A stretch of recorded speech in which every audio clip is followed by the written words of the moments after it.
Hello, and thank you very much for joining us on the Fight and Talk 2 podcast. My name is Mr. Fight and Talk, also known as Connor, joined as always by the fantastic co-host, Mr. Prath down the bottom, and then we've got the WWE mental historian, Rhys, over here as well. So obviously bringing someone in that knows a lot about WWE, obviously Prath does as well. We're going to talk a little bit about the crossovers between the WWE and the UFC, how it's changed the sport on both sides, people that should be in the UFC, people that should have never come to the UFC, and vice versa, and then just really just go for a few different conversations and just go from there, a few different topics. How are we doing, boys? Rhys, all good?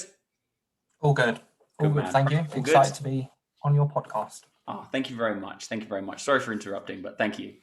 Prath, all good? I'm doing great, man. Good to see you guys. Fantastic. Good man, good man. So the first thing I really wanted to speak about is, obviously, we touched on it a little bit last week on our last episode, is the Ric Flair style call out that Michael Chandler had after his fantastic KO last week. Rhys, how did you see it, and did it take you back to that nostalgic kind of WWE early days, back when it was WWF, obviously, and stuff like that? What did you see, and how did you take it? I did see it. It was a good win. It was a good promo. Yeah, as soon as he started talking, you did get, you were just thinking, is he going to go off in the Ric Flair? I mean, it was Daniel Cormier, wasn't it? It was like, he's mentioning the Ric Flair, a tear in my eye promo. But when he started off, it sounded like another old wrestler, Dusty Rhodes. It was that sort of conversational, just does not stop talking, but just keeps coming up with fantastic things. He said it was a very entertaining promo, and yeah, it did take me back to those old historic promos. Yeah, it was great. And where do you think, Prath, where do you think that kind of sits in the UFC? Obviously, a lot of people make these crazy call-outs after fights and stuff, but he literally called out everyone in such a dramatic fashion. Do you think that, is it really needed in the UFC? I think with someone that's so new into the promotion, he needed to kind of call everybody out so that he could attach his name to as many people as possible. And that is a throwback to WWE. When you look at those guys that, they've just won a pay-per-view event, and then the next day they come onto their respective show and they're calling everybody out because they need to know who their next challenger is. And I think that's kind of something that has really taken the MMA world by storm, is calling your opponent out after your match. And I think that's definitely a very close-knit thing to pro wrestling that has been taken over, but maybe not really thought about too much. Mm-hmm. Yeah, absolutely. So obviously the promos and stuff like that, and the after-fight call-outs. But Rhys, what other similar? Because you obviously watch MMA as well, and you do watch the UFC and stuff like that. But what other similarities do you see being a WWE fan as well as being a UFC fan? What kind of what two things merge together that you see in both promotions? Well, there's quite a lot. Obviously, you say about the promos, you say about the good guy, bad guy, villain aspects of it.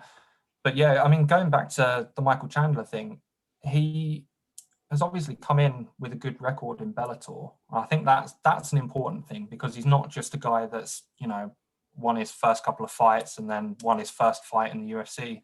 He's got a good record. So to be calling out maybe Khabib and Dustin Poirier, that's water off a duck's back. I'm not sure that's, he's just doing that to be noticed. But calling out McGregor could be a good shout, because, McGregor's now lost a few fights. That could be someone potentially around his level, around his ranking. So, yeah, absolutely. But then I think that would be a very dangerous fight for McGregor, a very, very dangerous fight, because he is prone to being taken down and prone to being subbed by wrestlers, and really grappled to the point where he completely gasses out, which we saw in the Khabib fight, and then he naturally lost the fight to a submission. But I think that would be a very, very tough matchup for him, and I don't think Conor would take that fight.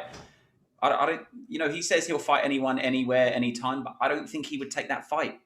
I just think it would be another loss, especially after the last loss that he had to Dustin Poirier. I just think Michael Chandler would absolutely destroy Conor. I'm a massive Conor fan. I'm a fanboy since day one, but I think Michael Chandler would completely piece him apart, to be honest with you, But Prath, what do you see in the UFC that you also see in WWE? Obviously, as Rhys said, there is loads of things that will cross over, and we'll get to them in the rest of the episode. But what are the kind of most noticeable things that you see? I think the fighters themselves have kind of been the crossover thing that really has made me think about the two being together. And the early example for me is Ken Shamrock. And I remember watching Ken Shamrock on those real early Warzone, WWF, and growing up watching him being the most dangerous man in the world. I think that was what really kind of took me over and made me interested in being like, okay, who is this guy? Why is he the most dangerous man in the world? You look at what he does in the cage, and that is very arguable that he is the most dangerous man in the world. And he was an animal back in the day as well. And I think that's what really drew me to both sports as well, because I liked what pro wrestling kind of brought from a spirit perspective, and like looking at the audience. I think almost the audience themselves are like a spot on the roster themselves. And I think what MMA really craves is what pro wrestling gets, which is the crowd reactions, the anticipation and things of this nature, because of the way that they formatted the show, the way that they format the card. It allows them to prey into having the crowd wait for something to come out, and when it comes out, the reaction's crazy. We almost want the same thing in MMA, but what we find in MMA a lot of the times is booing and wooing and things of this nature. So unless it's a crazy fight, but then everybody's on their feet going crazy, which is understandable because that's what happens in pro wrestling as well. So I think what the UFC have done as well is looked at pro wrestling from that perspective of the format of the card, and have built it in that way that you're going to wait till you get to that main event, and when you do, the crowd's going to be going crazy. When the Rock and Stone Cold are ending the show, you know it's going to be a crazy show. So I think for me, that's kind of where I see a lot of the similarities. And in the wrestlers themselves, Ken Shamrock, Kurt Angle could have been a UFC fighter, but we'll go into that as well. Brock Lesnar and Ken Shamrock for me are the two that really, really stand out. And that's where when Brock Lesnar came into the UFC is when I really started watching both of them together. And that for me was a real kind of blurring the lines. I wasn't necessarily naive to the fact that the WWE was a performance of some sorts, but having Brock Lesnar come over and participate in the fights, especially the wins and the losses, even the loss against Frank Mir, it was really like, wow, okay, so Brock is indestructible. We all thought he was quite indestructible, and then to take the loss to Frank Mir really, really changed things in, I think, the fans' perspective, and that kind of damaged Brock's character in pro wrestling. But then when he was able to come back and win and come back with the story that he had, he kind of melded the two back together kind of wonderfully, actually, which is really weird. And when he came back to pro wrestling, he kind of brought that UFC edge to it. And now you see people like Shayna Baszler. Shayna Baszler is an ex-UFC fighter who is now a full-time pro wrestler on WWE's Raw brand as well. And she is like a literal throwback. She's like a female Brock Lesnar in that sense that she's a destroyer, and they've marketed her as a destroyer. Ronda Rousey, when she comes in, she's a destroyer.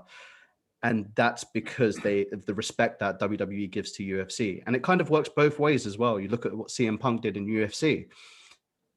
Didn't unfortunately go his way when he did take a step out there. But I think his story resonated with a lot of those pro wrestling fans that kind of were like, you can do anything you put your mind to. And so, man, the amount of similarities and the amount of crossover is actually so crazy when you break it down. But just those are just some of my initial thoughts. Yeah, for sure. I think. Go ahead. I think, like Prath, when I first saw Ken Shamrock in WWE, it was almost mind blowing because there was this guy who was just crazy and he was trying to snap people's arms and stuff and trying to break their ankles, and it was just crazy because it added that extra level of realism. And when you get these fighters come across, or when you get a real high level collegiate wrestler, when they're throwing people around, they really look like they are throwing them around and they are not hurting them. They are fully in cooperation in pro wrestling style, but it just looks so much more real. It's been trained in the proper way. So yeah, like you say about Shayna Baszler was trained by Josh Barnett, and it's just perfect. Like, watching her is a throwback to watching Ken Shamrock. And again, it was a good observation, like you say, about Brock Lesnar. When he came back to WWE from the UFC, there wasn't so much wrestling anymore, but he would just do suplex and the crowd would be like 1, and he'd do another suplex, 2, another suplex, 3, and that's all he was doing. But it was just so good to watch, and it looked so real. I suppose it looks more real as well because quite a lot of the people in WWE and also in the UFC, they have a collegiate wrestling background. So I suppose when they do the wrestling, and obviously it's predominantly in America and stuff. When they go through those wrestling, championships and leagues or whatever in the younger ages of their career, they kind of have a path when they can either go down the pro wrestling route or they can go down the UFC route. Now, I suppose if you're going down the pro wrestling route, you are going to become more of a celebrity.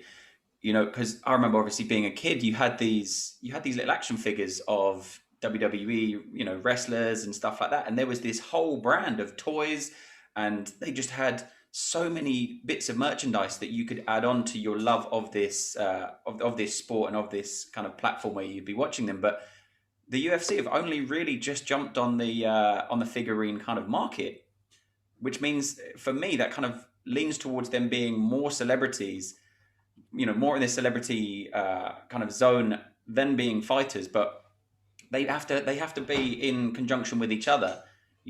The fighters themselves in the UFC need to realize that they are now celebrities as well, whereas people in WWE, they are celebrities first and foremost because they are playing a certain role. They are playing these characters and they have to be that character. Whereas obviously in the UFC and in MMA, these guys just want to brawl, but they have to understand the stuff that comes with it. They have to play that role, and as we were saying, you have to have like a good and a bad person. So Colby Covington's a perfect example of being that kind of villain and being that bad guy in the UFC to get people to dislike him, but in turn that makes him more famous. How do you see that? I mean, for me personally, Colby Covington would be a perfect person to go over to WWE to be that character. What do you guys think? Rhys, tell me what you think. Yeah, I mean, it would fit very well. I think anyone who can talk would be a good fit because at first that's all you need to do. You can talk while you train. So I suppose he can fight as well. That would be a big plus because he is a wrestler first and foremost. So he would be good at pro wrestling, I'd imagine. Yeah, I mean, well, the jury's out on that until it happens. But like I say, you can train for months, and all you need to do is appear on TV, talk for a while, talk crap about people, disappear, come back, grab the microphone again, all while in the background you're being trained by, some of history's best. Yeah, absolutely. Prath, what do you think? What do you think? How would Colby do in the UFC, in the WWE? Sorry. I got to agree with Rhys and say, like, as long as you can really, I think the big thing that most people struggle with when becoming a pro wrestler is talking on the microphone and talking and being an out there kind of character. A recent example of someone who maybe wanted to make the transition but maybe didn't do it in the best way was Cain Velasquez. Cain Velasquez actually appeared on SmackDown. He did a pay-per-view with them, and he wasn't necessarily the best on the microphone, but he was really improving his skills in the ring. And I thought he was able to pull off some really, really good stuff in Mexico and things like that. And then he was brought over to WWE to fight Brock Lesnar. And it's actually when WWE had recently partnered with Fox, and they wanted someone. And I think this is also a weird thing where UFC and WWE both appeared on Fox, and I think that has definitely led the WWE to have a little bit more of an MMA edge to their product, or to at least incorporate these people. On the first episode of WWE on Fox, they had Brock Lesnar appear and they had Cain Velasquez appear. If you could tell me that isn't a correlation to MMA or UFC in general being a part of Fox, then I'd be crazy. But I think he would do great, man. He would do really, really good because of the fact that he can just talk on the mic. I think he's got the athletic skill to obviously hang in there and do some incredible stuff if he really wanted to and was trained the right way. But the main thing you want to kind of have foundationally is the skills on the microphone. And he's obviously got that in buckets, having been a a student of the game, right? He's clearly gone through and watched a lot of pro wrestling in his time, maybe when he was a younger child and stuff, and has picked up these lines and picked up. And I think it's kind of like you have to be in the mindset of delivering a WWE style promo. And I think he thinks about it in that way when he wins a fight. He wins a fight and then he's like, how can I do a promo rather than like, who am I going to call out or what am I going to say on the microphone afterwards? You look at Poirier talks about his foundation and his wife and his family, and Colby Covington like thinks about it and then comes into a WWE promo where everyone's a scumbag, everyone's hated. And I think, so yeah, from that perspective, where the other UFC guys have gone wrong in pro wrestling, Ronda, Cain Velasquez, Ken Shamrock to a degree, is their inability to talk on the microphones. They're the most skilled people in the ring themselves. Ronda as well. Like, I was actually really, really dubious of how Ronda would do in pro wrestling, and she came in and she did amazingly well. She was able to do a lot of the. She was able to do a lot of the moves, the top rope stuff, and that's stuff that most people struggle with. But then when she came onto the microphone, it immediately shut off her entire fan base, and the people that were rooting for her were like, shut up and just fight, just do the thing, we don't need you to talk. And that's where the Achilles heel of a UFC fighter comes from. So I think that's something that the UFC fighters are seeing now and going, okay, we need to be better at this now, so that if we wanted to later, we can go and do pro wrestling. Look at Daniel Cormier now. Daniel Cormier wants to go in, maybe do a pro wrestling match, but can at least do commentary and things like that. And that's because of the way he's marketed himself over all of this time. He's marketed himself as a pro wrestling mark who happens to fight. And I think that's to his benefit. He's obviously great on the microphone as well, so that's going to be to his benefit. I think DC would probably be one of the better crossover athletes if he went into the ring. Again, the other thing we were talking about before the podcast is, you know, the age gaps of where they should retire and things of this nature. DC just getting into his 40s now might actually be a good time for him to get in and start to accumulate the road knowledge of being a pro wrestler. If that's what he wants to end up doing, I think that's a really good path for him to do, because he's basically fit for it. Yeah. I think a big thing is in terms of people crossing over into pro wrestling and WWE is the ability to sort of sell and make it look good. So when someone's hitting them, they need to react and make it look real. Funnily enough, Brock Lesnar is extremely good at it. I don't know if that's just because he's been doing it for so long, but even, you know, if someone kicks Brock Lesnar, he falls and it looks like he's stumbling, and, you know, it looks like the other person really stands a chance. And that is because I think he is just highly professional and highly motivated in everything he does. But yeah, I think if someone was going to come from the UFC to WWE, it would be a lot easier if they had that sort of amateur wrestling background, just because I think if someone's predominantly a striker, going into WWE, where you absolutely cannot hurt anybody, otherwise you will be out the door, that's a big problem. And I just think in that life or death combat situation, like in the UFC, where you're trying to take someone's head off with a kick, you're not trying to hurt them, but you need to end the fight, otherwise they will end your fight for you. Cannot do that in WWE. So it's that pulling back or training out of that, which I think would be extremely difficult for someone who fights, say, Muay Thai or, you know, a kickboxing style. Yeah, completely. And I think you'd really have to transition your mindset from being a fighter and wanting to hurt people to being, you know, in a nutshell, being an actor, or, you know, playing that role and making sure that you are not hurting people, because if you do hurt someone, you're gone. Exactly like you say, you are gone. And there's no time for that kind of stuff, you know. Like if you hurt someone after the bell in MMA, 9 times out of 10, you're going to be gone as well. You know, we saw the Paul Daly versus Koscheck, and he hit him outside after the bell. That's it. You're gone. You're not in the UFC anymore, you know, and you're not going to be on the best promotion there is. And I can imagine, where do you go? So obviously you've got the WWE, which is Raw and SmackDown, I believe, at the moment. What's the kind of next promotion down from there? Where do you go after that? There's two at the moment. So there's AEW, which is a new-ish company. Started up with a ton of money, so they were able to just buy in a lot of real talented people. It's not your typical startup wrestling company. And then also at that sort of level, you've got NXT as well, which was WWE's developmental brand. Okay. But quite often, I mean, the style that comes from it and the matches are quite often far beyond anything you would see in WWE. So you say about AEW having a lot of money. Obviously, you know a little bit more about the wages that these kind of guys are pulling in, and guys and girls that are pulling in over in the WWE. But do you think that the money that they're getting to kind of fake fight is too high compared to the guys that are actually getting paid to literally get knocked out and to knock people out? Obviously, they can't fight as frequently. If a fighter gets a medical suspension, for instance, in the UFC, they could be out for up to 180 days, which is a long time. And that's a long time not to be making any money.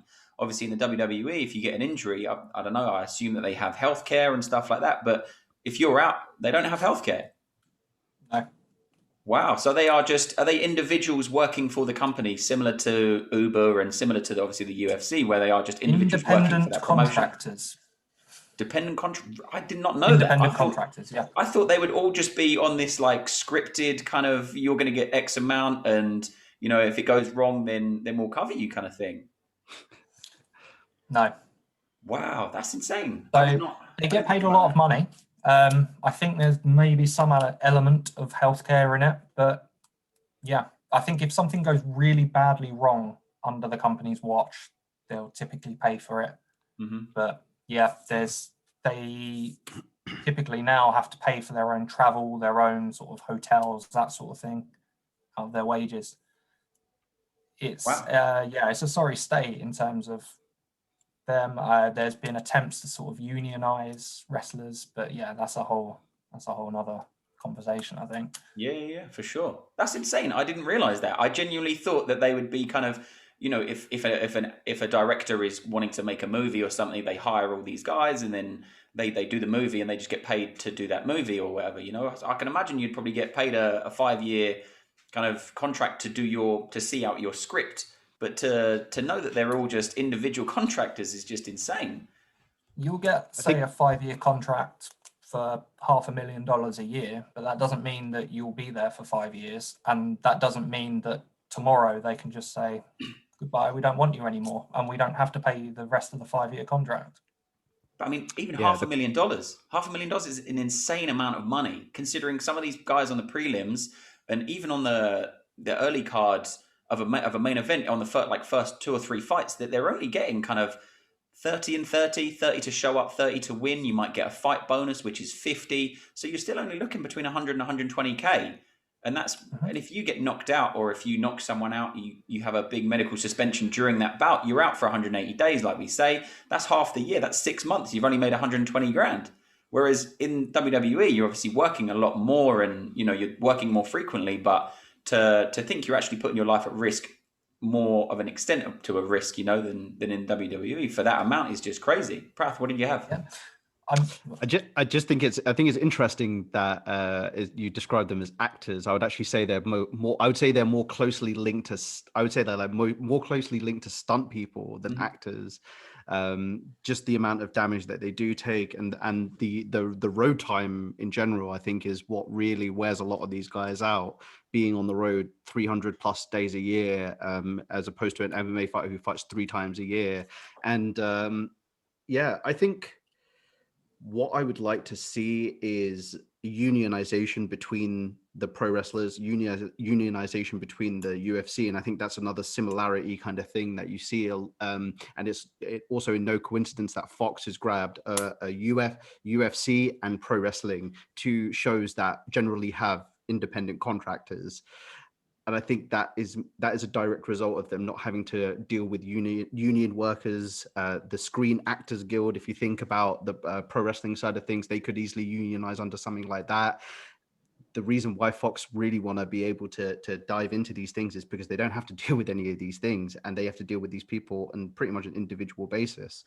And I think that's a farce, because you look at the contracts as well, and the contracts, even though they are $500,000, the thing that's really tying them to that contract is just the name of the WWE and their travel schedule and what they want them to do. And when they want to leave, they have to, non-compete clause and things like that. And that's what kind of keeps them there, or keeps them at least, even when they are fired or they leave the WWE, they can't go anywhere or do anything for quite a while before they can actually jump back onto these things. I think that makes such a difference in their lives.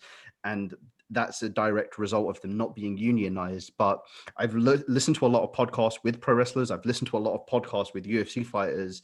And I just think, like, when you look in the grand scheme of things, I don't think unionization will work for these guys, because everybody's really in it for themselves. Everybody, look at the UFC fighters. It's an individual sport, right? It's literally, you look at the pro wrestling, to a degree, it's an individual, unless you're in a tag team or you're part of a stable. You're pretty much doing things for yourself. And where you see a lot of these guys compete is in their pecking order within the bill of the card, if you will. So they, obviously the guys are politicking to be the main event. And I think that's a similar thing you see in the UFC, where they're politicking to be the main event. And that's where you get that WWE style character come out, and you invest them in their post-fight speeches. They want to be known, they want to be shouted at. And I think, so that's, for me, just some of my thoughts on why I feel like that the money is the way that it is. And I think pro wrestlers deserve everything they get, man. They put their bodies through hell, multiple injuries, quadricep muscles and ACLs, MCLs, shoulder breaks, things like that, man. I've seen some crazy spots. And yeah, so I obviously wish that the UFC fighters, especially on the lower levels, were being paid more money. But I think if it's a quick way for you to make a buck, get yourself out there and at least expose yourself in a way that shows that you're an outward person. You might not need to cut a UFC and a WWE style promo, but I think really putting yourself out there as a very extroverted person can really help bring those people to you. And you look at her, like, for me, someone that would really do well in pro wrestling is Amanda Hebas, right? That really bright personality that draws people to her. She might not speak the best English. There's a pro wrestler who's from Brazil as well, called Tay Conti, and she is brought people in by her personality more than what she says on the mic. She doesn't really need to say a lot, but her personality is very bubbly, very bright, very happy, and I think that's very transferable. Yeah, absolutely, man. I mean, sorry, I kind of went off there. no drama at all. I think you went very in depth on a lot of things. That's proper crazy, man. But to think that, the people that are in WWE, they are peak physical specimens as well. They are in very, very good condition, and I think a lot of these people, because they are, like you say, they are stunt performers, but they come under so many different categories. They are actors, they are stunt performers, they are, they have to do so much, but I think a lot of people, but like you say, a lot of the people in the WWE are a little bit older as well. So like you say about DC going to the WWE or something like that, Yoel Romero could go over there as well. There's a lot of fighters in the UFC that probably do very well in the WWE kind of community, but I just think it's a mad world, and there's a lot of things to think about between the two different organizations. I started out watching WWE when I was very young. I think a lot of people do. They start watching these things, then you go to local promotions and kind of local pro wrestling kind of stuff where you don't see like they're not ripped. Do you know what I mean? They're not ripped, jacked up guys. I was just thinking, actually, do they do kind of drugs tests in the WWE? Rhys, would you know a little bit more about that? Obviously, they are. When Brock Lesnar come over, he obviously get done for peds and stuff like that. But do they have an organization that looks after them not taking steroids, or are they allowed to take steroids? Yeah, the WWE themselves employ doctors and people like that. So they have a thing called their wellness policy. So even if you've got like trace amounts of marijuana and they find it in your test, they'll hit you with a 30-day suspension, wellness policy violation number 1. The rule is you get 3 and you're out. I think a couple of people were done for steroids a few moons ago, but I think the last real big one, I think, was Roman Reigns, who smoked marijuana or something, and it was still in his test, and 30-day fine, and he's still the biggest star in the company. So yeah, I think that was early. I think for me, I saw a lot of that stuff in really early pro wrestling more so than the later stuff. Like in really early pro wrestling in the early 2000s, late 90s, that was kind of a little bit where it was more prevalent. And I think that people noticed that, and that's where they started to implement those drug testing programs a little bit more. Yeah, steroids especially. I think a lot of things like that came in after the Chris Benoit tragedy. What happened with Chris Benoit? Sorry, I'm completely. I don't know about that. Tell me. He was a wrestler who was famous for headbutting people and executing a flying headbutt from the top rope and basically landing as close or making contact with another person's head. He had also taken steroids. He had also had multiple concussions. He then essentially went off the rails, murdered his family, and then murdered himself. And do you think that was a result of the amount of times he was hitting his head, or was it confirmed that it was because of that? The scans, doctors said his head, his brain scans were reminiscent of an 80-year-old that would have had Alzheimer's. Wow. That's insane. I think that's probably where, in his 40s. Yeah. I think that's where a lot of the wellness sort of policies came in. It's, I think, where they started to take concussions more seriously, but they didn't take it that seriously because there were still people wrestling with concussions. It's that thing in wrestling where there's the show must go on type thing, where if you've got a concussion, that's fine, sort it out later, but you need to finish this match. You need to get up, maybe take a few more blows to the head before you can go back through the curtain, sort of thing. That's insane. A lot of the time they would ask, are you hurt or are you injured? Yeah. That's crazy. So essentially being in WWE, where you're getting a lot of kind of small taps to the head or to the body, which wouldn't necessarily cause a knockout, would be more detrimental to your health in the long run. Whereas obviously in the UFC, if you get knocked out, you're out, that's it, the ref will stop in and they'll stop it. But I suppose having all of these tiny little knocks to the head would cause so much damage. So how these pro wrestlers manage to continue their careers until so late is crazy to me, you know? And a lot of them were doing it against every sort of medical advice, basically, just to prolong their careers, get the maximum money they could before they retired. Yeah.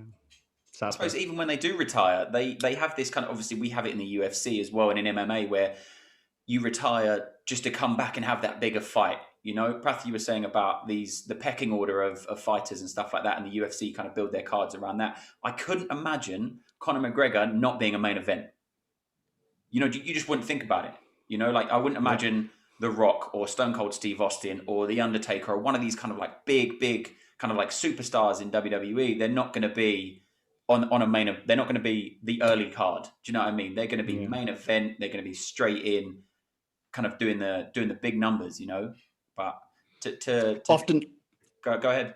I was just going to say, often to their detriment, right? It's actually kind of to the detriment of Conor McGregor now that he is such a box office star. He can't take a quote unquote easier fight now because you can't put number 15 in a main event position against a Conor McGregor because you want him to be finishing the prelims. You want him to be on the last fight of the prelims where nobody's going to be looking, but everyone's going to be looking at Conor McGregor because no matter where he fights on the card. So let's make the most money that we can out of him. And I think that's also, to the detriment of a lot of these pro wrestlers like The Undertaker, like The Rock. And The Rock managed, I think The Rock did it the right way in terms of like the way he sailed off into the sunset. He left quite a while ago. I would say was it like 2002, 2003 he left? Yeah. Something like that. He left in 2001 and again in 2003. You look at him, you look at someone like Stone Cold who had taken repeated bumps and I think that's the pro wrestling term for damage and stuff like that. And you look at The Undertaker and I think he's someone that took way too many bumps. He was often in these massive matches where he had to make an impact and he felt like he had to make an impact. And so he would often put his body on the line. If you even look at the last match he had, it was a cinematic match, but there's a scene where he like elbowed through a car window and cut his arm open, but just carried on filming anyway. And that speaks speaks to the level of professionalism, but also just like that shows how much he cares about getting that done, even in his age of like probably like what late 50s, I would say. Undertaker's rocking at these days. Still at that later age. But that's, often you look at the concussions and the repeated concussions that he had against, in the last couple of WrestleManias before that, he was fighting people like Brock Lesnar and stuff like that. Like Brock Lesnar is not an easy go for anyone because of the amount of physicality he brings to the table. The amount of Undertaker's like 6'5", 6'6", I would say. He's getting thrown around like on his he's getting thrown around on his head. He's getting thrown backwards. He's getting German suplexed all over the gaff.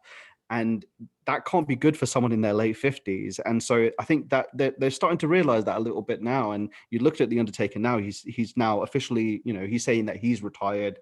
They never say never in the pro wrestling industry, but I would hope that they have learned from their past mistakes, looked at the people like Ric Flair, who had been going, 92, he was 43 years old. He was still going till 2008. Like, that's so unnecessary for someone like that, who can be put to better uses other than being in the ring. And I think they're starting to realize that now over time, and trying to pull these guys out earlier and where they have less damage. Look at someone that is probably very familiar for me and Rhys, is someone Daniel Bryan. Daniel Bryan had been gone away for a very, very long time due to neck injuries, concussions, things of this nature. He was gone for a very long time until they finally cleared him and allowed him to come back to the ring and compete. And now he's on like kind of like his last leg of his career. And I like that in a way that they kind of bookended that and said, okay, this is the final part of your career. Like, we want to let you ride off into the sunset. He was a massive star, especially, I think maybe like 6 years ago, he main evented a WrestleMania where he was the star of the show. And they pay respect to someone like that who has been built up organically by himself. He literally went off the crowd reactions, and that's where he became a star, rather than like working his way to the top and being at the main event and things like that. He worked his way up, became in with the crowd, and the crowd is what elevated him to that position. But after and I think that particular event as well, he wrestled 2 times in that event and had been coming off of serious damage to his neck and his shoulders and things like this, man. And I think in a way they want to be able to tell their story the right way, but sometimes when their body can't allow them to do that, they need to recognize that and allow these other guys who are younger, like 26, 27 years old, to go out and tell the story that he can't tell. And I think that's that's where you see the similarities. Cowboy Cerrone, for instance, is someone that we would wish, every time he fights, you're really excited about it. But also in the back of your mind, you're like, oh man, you're getting up there in age, Cowboy. We don't want you to fight. We don't want you to go out there and have your last leg of your career. We want you to kind of be done now, especially after taking a couple of knockouts like he did. Yeah, absolutely, man. And obviously, James Vick fought last night and got knocked out on the feet as well, which was an absolute nightmare. And it's people like that, you just think, especially in the UFC, you've taken a lot of damage and you've taken a lot of L's recently. Maybe transition to doing something else. Maybe go over to the WWE. He wasn't a massive star in the UFC anyway, but someone with his kind of height, structure as well, he could probably transition into WWE. And quite a lot of fighters nowadays, especially in the UFC, they go into making movies as well, which people in the WWE have been doing for years. Triple H, I think, was in like the early Blade, early 2000s and stuff like that. He was probably still wrestling as well. I don't know, you two maybe tell me a little bit more about it, but he was still wrestling while he was doing movies. And now you see so many UFC fighters that are thinking, wait, I can fight and I can act as well and I can do these bits. Why don't I get into making movies? We've seen Tyron Woodley in films. We've seen Michael Bisping in films, especially when the film is about fighting. I think Ronda Rousey also has been in a few movies as well. Yeah. Who was the lady that is an ex-UFC fighter? She was in Deadpool, I believe. Gina Carano. Yep, she was in Deadpool. And then who else? There's another female fighter who is in The Mandalorian. Sasha Banks. She's a... Oh, yeah. Oh, and Sasha Banks as well, who's a WWE star. She's also in The Mandalorian. Crazy. So obviously being in the WWE, you're making more money, you can be in films, and you take more damage over a longer period of time, but get in, make your money and get out. Obviously, The Rock is a prime example, getting into WWE and then making a a lot of money in the process, being one of the richest men in the world, I can imagine, especially in pro sports and stuff. But so when they retire, where do they go after they retire then? So obviously the Undertaker, Rhys, you said the Undertaker's retired now as well. So where does he go from here? Does he sit on the commentary seat? Or obviously quite a lot of fighters that retire in the UFC, they sit on the commentary. But where does he go from here? Specifically, the Undertaker, I don't think he'll ever come back in any sort of professional, official context. He will go in, he will coach younger guys, more sort of the younger, less experienced guys. He'll go and coach those. He may become a coach. He may do other things. I think the main thing with him is he'll try and make his money because he's been the Undertaker for 30 years. He'll go and try and make some money as himself, doing interviews, and because no one's seen it for 30 years with him. They've only seen this fantastical dead man character. So, but I mean, usually wrestlers would go. I mean, this is the side you might be surprised about, Connor, is that wrestling is run like a TV show. There'll be tons of production staff, writers, creative staff, and they will just have meeting after meeting, and they will meticulously plan who's going to do what, who's going to be where. They run, I mean, obviously everything's a bit knackered now with COVID, but they will run a show pretty much every single day in somewhere, in some town. And they have to get those trucks with all the ring gear, all the big screens everywhere. They have to make sure all the wrestlers are there. They have to have catering. It's just a huge production. So a lot of the guys, when they finish wrestling, they will end up in one of those roles, whether it's a writer, a creative staff, production staff, directing. They might become a coach or, a trainer. It is endless because there is just so much that goes on. So I suppose being in the WWE or in pro wrestling, the longevity of your career surpasses the UFC by so much. Obviously, you say the Undertaker was in the WWE for 30 years. I could not imagine wanting to see any UFC fighter or MMA fighter fight for 30 years.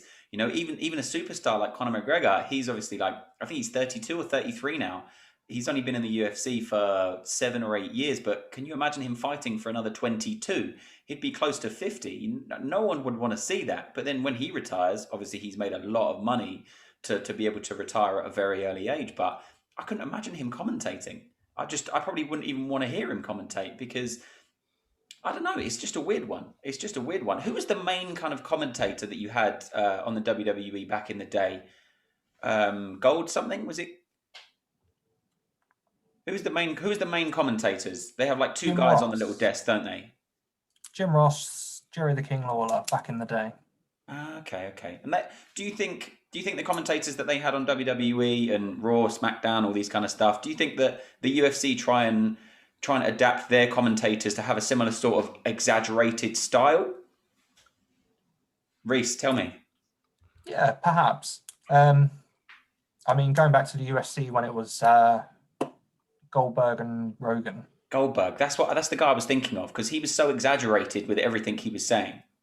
Yeah, and then I mean, you've got Joe Rogan who knew the MMA side of things inside out. But especially now, when you watch the camera footage of him commentating, he sits here sort of deadpan and goes, "Oh!" And you would think he's flailing around, jumping around, but he's not. He's just sat there going, "Oh!" So he plays that. Plays that character. Yeah, that's it. Yeah, it's crazy. That's the character. I think commentating is such a specific thing as well. Like on any side, like UFC, like you see a lot of the UFC ex-fighters now or like current fighters becoming commentators, and I think it's different. I think that's where it's really, really beneficial for you to be a commentator because you can see these things and you've experienced these things. And I think in WWE, it doesn't necessarily matter too much if you were a former wrestler because it's a show. It's got a script to it to a degree. Like obviously you're ad-libbing things here and there, but you don't necessarily need like the most super tight knowledge with being a pro wrestler, all the moves and things like that. Yeah, for sure. Do you think the obviously, I did actually watch a little bit of Raw and SmackDown and stuff before this, just so I can have a little bit more of an insight into it. But obviously, watching pro wrestling without a crowd for me is just there's just no point. There's no point in doing it. Whereas watching the UFC with no crowd, I actually prefer it. I actually prefer that with no crowd. But Rhys, what do you think? Do you think the crowd? Obviously, the crowd, as Prath said earlier, the crowd is that third person in the ring, isn't it? Really? Yeah, it's a shame, and they are providing something when they don't have to be providing something, which, to be fair to them, is good. I mean, contractually, they have to provide something because I think Fox would have them over a barrel if they didn't. But I mean, you look at it tonight, it's the Royal Rumble. It's the, aside from WrestleMania, it's the biggest wrestling night of the year. And without a crowd, I just don't know how it's going to go over, because the Royal Rumble, I don't know if you know, 2 people start in the ring. Every minute and a half, someone else comes into the ring, but you don't know who it's going to be, what order they're going to come down in. So every minute and a half, there's a countdown. The whole crowd counts 10, 9, 8, 7. And then when it gets to 0, the whole crowd makes the noise of the buzzer and goes, eh. And that is just like Royal Rumble folklore. That is what happens every single year. And when there's a surprise return, or when someone comes out or eliminates someone that's a shock, or, you know, someone hangs onto the ropes when someone throws them out, the crowd goes crazy, and you're just not going to get that engagement this year. And it's just so weird to think about. I think it'll be a really strange one this year. Yeah, I think the way that I feel like the way that they operated early was quite interesting. Obviously, with like the very little information that everybody had around COVID and protocols and things like that. But what do you think of like them feeding, you know, crowd noises in, and then slowly bringing like a few people around the ring, and now they've got the interactive ring? Yeah, I mean, they're doing what they can. I mean, I don't like it. I think it's a bit naff, but they're trying. So I guess that's all they can do. Yeah, again, the Thunderdome, as they call it, with the screens around the ring, they're trying their best with it. The piped in crowd noise, I guess every sport is doing that, so you can't really hold them accountable for it. They did it anyway, whether there was a crowd there or not. They fed in boos and muted it when people were booing the wrestlers that they wanted to be popular. So yeah, I mean, it's not great. It's not going to be the best, but it's one of the things they're doing all they can. They've got, like as you said, they've got a contractual agreement to be able to have to put on these shows. Exactly the same with the UFC. They have a contract to have to put on X amount of shows a year, and they have to do it. You know, it doesn't matter whether there's COVID or whether there's an apocalypse. They need to be putting on these shows because they are contractually binded to do it, because that's where they get their money from. You know, so just to finish off, what kind of I want 3 fighters from the UFC that you could see transitioning into WWE and into pro wrestling. Obviously, we've had the Ronda Rouseys, who took a couple of L's before she went over. She could have gone, in my opinion, she could have gone over a little bit sooner, maybe perhaps after the Holly Holm fight. I think coming back and getting completely destroyed by Amanda Nunes probably wasn't the best thing to do in her career. But nevertheless, you know, she obviously moved over. Brock came over and then went back, and different bits and pieces. But Prath, who do you think? 3 people that you think in the UFC could do very well in the WWE world? Okay, so first one is pretty obvious because I've already mentioned him. DC. I think DC would be great in ring or on commentary. I think DC has the knowledge, and also he has the mic skills to be able to deal with that side of pro wrestling, as well as then learning the sides of pro wrestling that he would need to. So I think from like an actual just intelligence standpoint, I think DC is number 1 for most people. Number 2 for me is I'm trying to think again, people that are good on the microphone and are able to tick that checkbox before they do anything else. And I think someone for me that has really always creatively come with his smack talk is Masvidal. I think Masvidal would be great in the WWE. I think he knows how to stir up a situation. And I think if you just kind of give him like a segue, here you go, here's a pathway that you got to take, I think that he could come up with some really good creative stuff. And the third one is a bit of a cheat, actually, I've got to admit.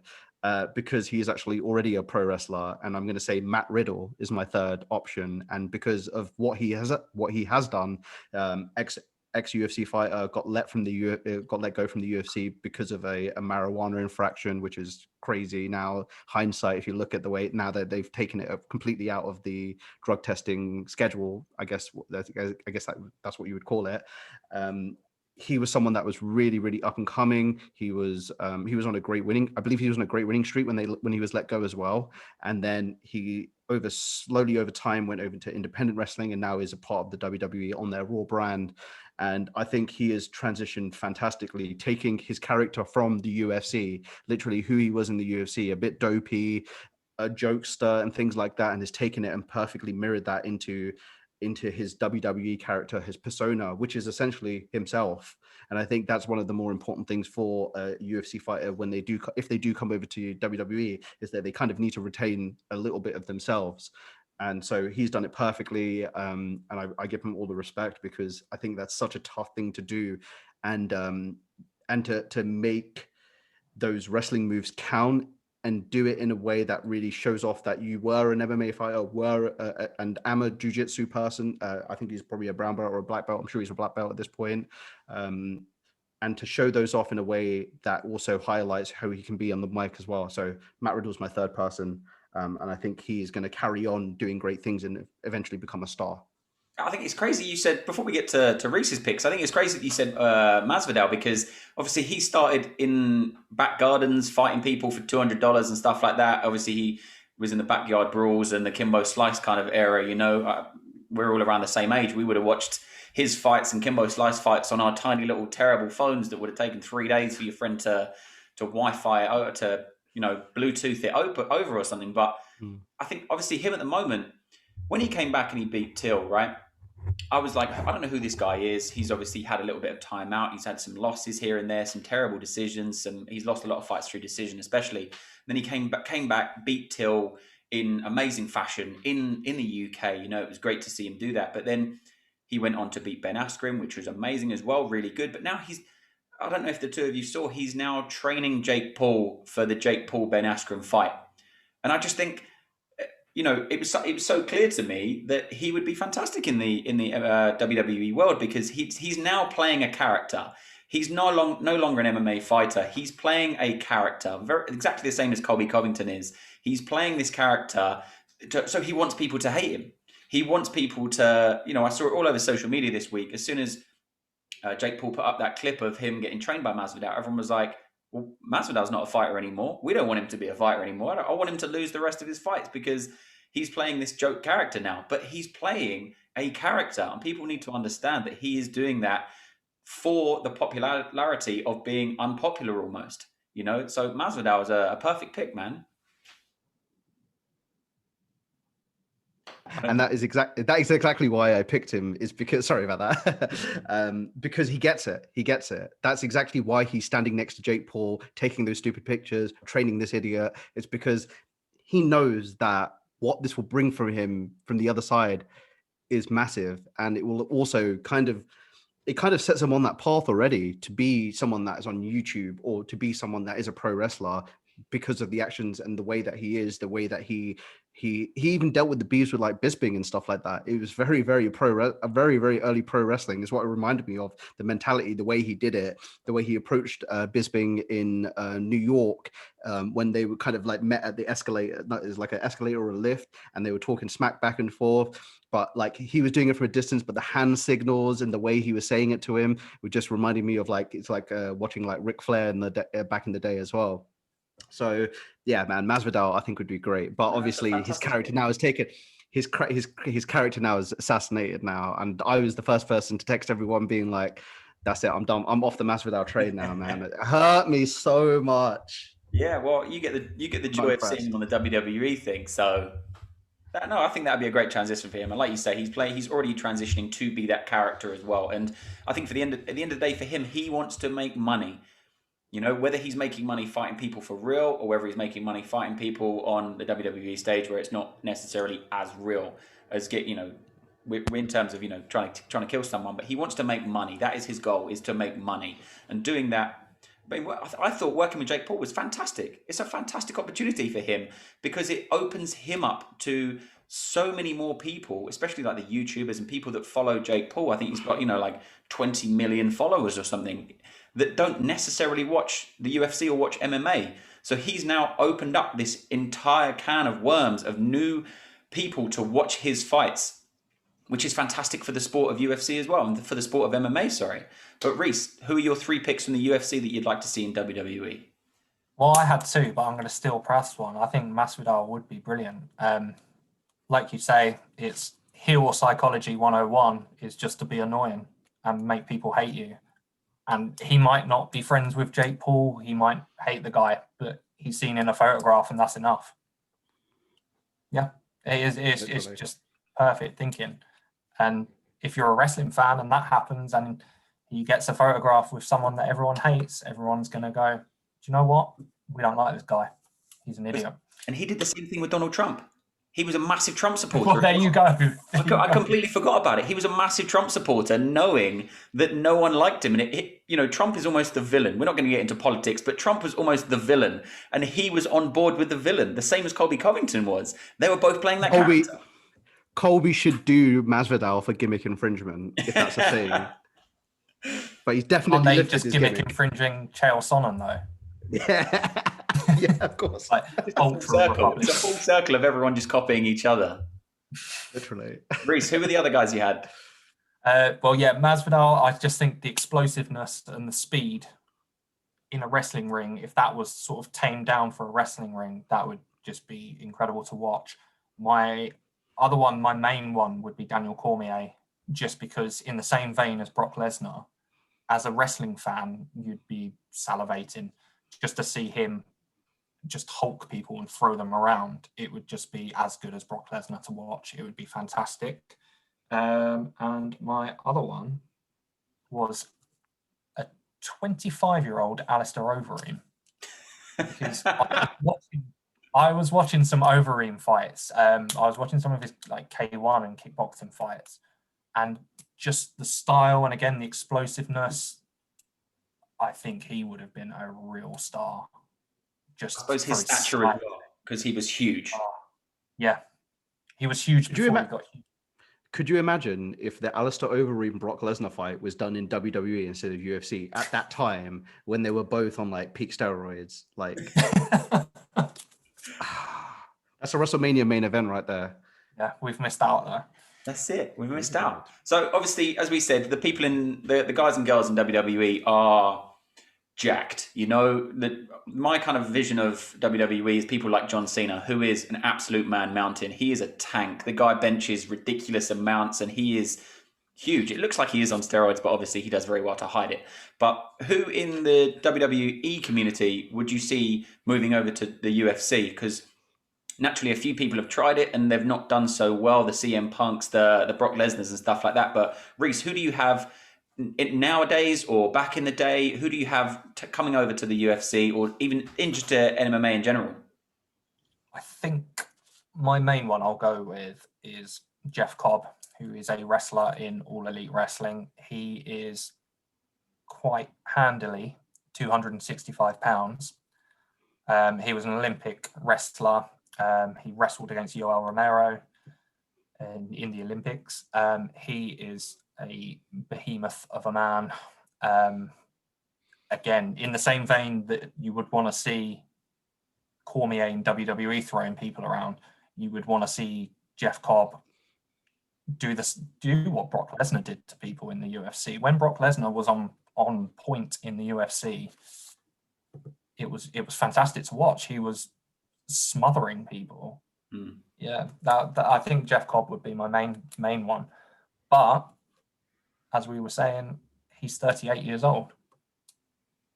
How can anyone at 38 years old really train properly for UFC? It's a bit crazy. Dolph Ziggler is another one for me. I think a lot of people who know pro wrestling know this, but he was a collegiate wrestler who held a record amount of wins at his university. I think it was 121 wins. So he was a real top level collegiate wrestler. And I think, even though I think he's probably, I mean, they say he's about 220, I think he's probably only about 200 pounds. Apparently, the word is that he could basically out wrestle anyone, and he's quite a tough guy as well. So, again, though, he's 40 years old. He's a lot older than he looks. So, could he train? Probably not. My third one is a guy called Chad Gable. Now, Chad Gable was in the London Olympics. I don't think he got very far. But again, another sort of expert level amateur wrestler. And I think that he would really translate well to the UFC. And I think those are the only sort of realistic ones, because obviously in WWE, you've got guys like Braun Strowman. But Braun Strowman is 385 pounds, even though he's shredded and ripped and maybe 6'8" tall. But I mean, he is just an absolute hoss of a man. So he might get a strange carnival fight in Bellator at that weight, but he's not going to make the 265 cutoff. We might see him on Fight Circus. Have you heard of Fight Circus? Or I have not heard of Fight Circus, no. Well, I won't give it too much of a promo, but check it out when they have like, they'll have like 3 people versus 1 person, or they'll have 3 bantamweights versus a 265er, and they just have some crazy matchups. It's like, I think it's streamed on like a porn site or something. I don't know. I've seen a couple of their bits that they put up, and it's just ridiculous. But exactly like you say, like the 360-pound kind of mark, having one of these crazy fights, you know, unless he's going to fight Butterbean or something, but I doubt that's ever going to come. Or Bob Sapp, one of those kind of bouts. Yeah. Bob Sapp, where you at? Prath, I mean, Strowman would be one just for how quick he is as well. For a guy that's 385, he's ripped, shredded, and he just runs and runs, and he doesn't get gassed. So he would be a scary MMA fighter, because if he got hold of you, you would not get away. I can imagine at that weight as well, he's going to be really, really smart. You'd have trouble sort of taking him down with kicks or anything. Yeah. And another one as well would be Mark Henry. Okay. So Mark Henry was an Olympic weightlifter, but he competed in strongman. He competed in powerlifting as well. Powerlifting, Olympic weightlifting, and strongman, and he did well in all of them. And I think even to this day, so where you get powerlifters and weightlifters who excel in 1 or 2 of the disciplines, he still holds the record for the 5 combined. So they used to bill him as the world's strongest man because of that, and he had a legitimate claim to it. And again, he is one of those people that if he got hold of you, you would not get away. Yeah. I think it's funny you say about being a wrestler and stuff, being like having collegiate wrestling as a background. It seems that so many people nowadays are being very multi-dimensional, you know, and they have to be multi-dimensional, you know, with The Rock being in the WWE in the early days of that kind of stuff, back when it's WWF or whatever, and now being an actor. He's got those 2 things that he can rely on. People in the UFC are now doing acting as well. They're doing other bits and pieces. People are no longer just collegiate wrestlers. They're in WWE, and then they're moving over to the UFC, and everyone's kind of muddling into doing everything. Prath, who did you have coming over to the UFC from the WWE world?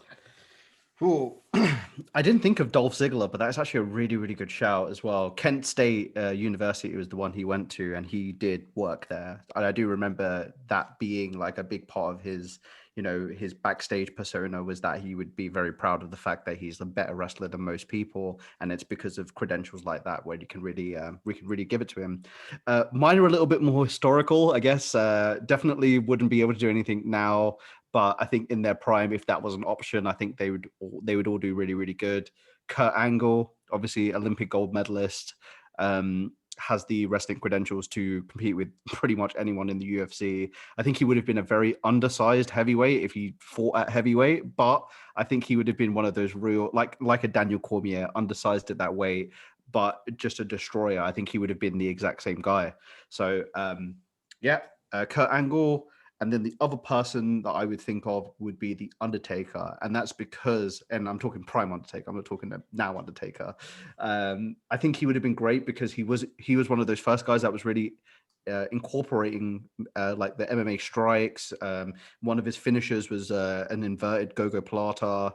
Like he's been trailblazing a lot of those things that you don't see from a lot of the guys that were in the WWE that have maybe now retired and things like that. They weren't massively into UFC or massively pro MMA fans because they were so focused on being a pro wrestler.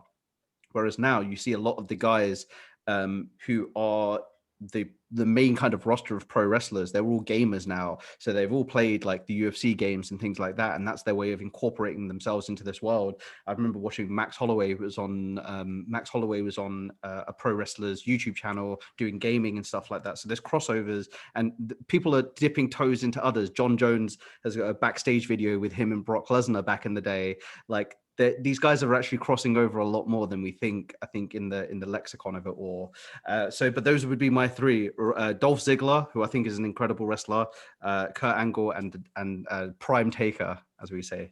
Yeah, no, definitely, man. I mean, the Undertaker was obviously very big when I was watching WWE back in the day and stuff like that. So I think, and also the stardom that he brings as well. If he was to come over when he was in his prime, the amount of fans that he would have that would cross over from the two would just be humongous, you know, because obviously the WWE has a humongous fan base and a very, very enthusiastic fan base as well. You know, the people that go to the events and stuff are there and they are just super animated and they live for it. You know, they really, really do. And it crosses over exactly the same with the UFC. People that go to MMA fights, you have to love it so much, and you have to spend, you know, it is a hobby.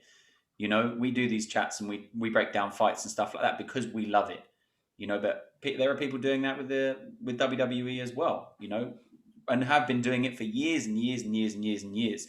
And I think the fan base that the WWE has built over such a long time, because the UFC is such a young promotion, especially, I think in the next kind of 10 to 15 years, we will definitely see the two merging so much more and intertwining, you know. Well, we're going to wrap it up there, but I've had an amazing time talking to you about WWE and UFC. My mind has been blown that they are individual contractors. I think that's crazy. There was one thing I did want to add that I completely forgot about until just now, but I did know, I think it was literally just before the pandemic hit, that a bunch of ex-UFC fighters, Vitor Belfort, Henry Cejudo, Mike Tyson was there for some reason, but loads of guys came over to AEW and like invaded the ring, and they had a whole bit. I know Rashad Evans was there, Henry Cejudo was there. So do we see that kind of merging a little bit sooner than we think, and them actually coming over and doing a match in AEW?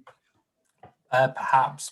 I say, AEW is the money promotion at the minute. They'll do anything for a bit of star power. They recently had Snoop Dogg on there for some reason. Yeah. But yeah, going back to what you said though, that was two wrestlers having a match, and they both had the full style MMA walkouts with their big entourages with them. So yeah, another crossover. So obviously a lot of people want to see crossovers between Bellator and the UFC, but we could see a crossover between the UFC, AEW, WWE, and Bellator. We could just merge them all together to have this big melange of the top echelon of people all just scrapping down. And obviously at the moment as well with AEW, Jake Hager wrestles in AEW and he wrestles in Bellator. Yeah. So at the same time, he's training both, doing both. So, and I suppose having the two together would enhance his fan base and enhance his career in general anyway. Because when his MMA career kind of comes to fruition, he can continue with his pro wrestling. Which is he's on two different networks as well, so it's exposing him across those different networks. TNT, I forget where Bellator land in the US, but obviously every time he's just had a fight, he's part of a group with Chris Jericho, who's a legendary pro wrestler, and Chris Jericho's mentioning Bellator. Chris Jericho's mentioning he had a fight and against this person and he did this, and like that's like, okay, let me go back and watch what he did in that event. So that just gives eyeballs on them, you know. Whole team winning is what I wanted to say there, basically. No, absolutely, man. Absolutely. Well, guys, thank you so much for joining us on the show. Prath, naturally, me, you, and George, who's the other co-host of the show, will be doing a pre-fight breakdown of the Alistair Overeem fight. Obviously, we've spoken about him during this episode anyway. I think this will be one of his last kind of fights. He's fighting Alexander. Is it Alexander Volkov? He's fighting Volkov, right? So obviously, there's a lot of speculation about how his chin will hold up being 40 years old, but that's a stacked card as well. And we're going to be breaking that down on Thursday, I believe, and then we'll be doing the post-fight after that as well. But Rhys, thank you so much for jumping on, man. It's been absolutely... thank you. It's been amazing having you on. I really appreciate it. Cheers, guys. We'll see you all next time. Don't forget to like, subscribe, and stick us a comment, do all the usual stuff. And we'll see you next time. Thank you.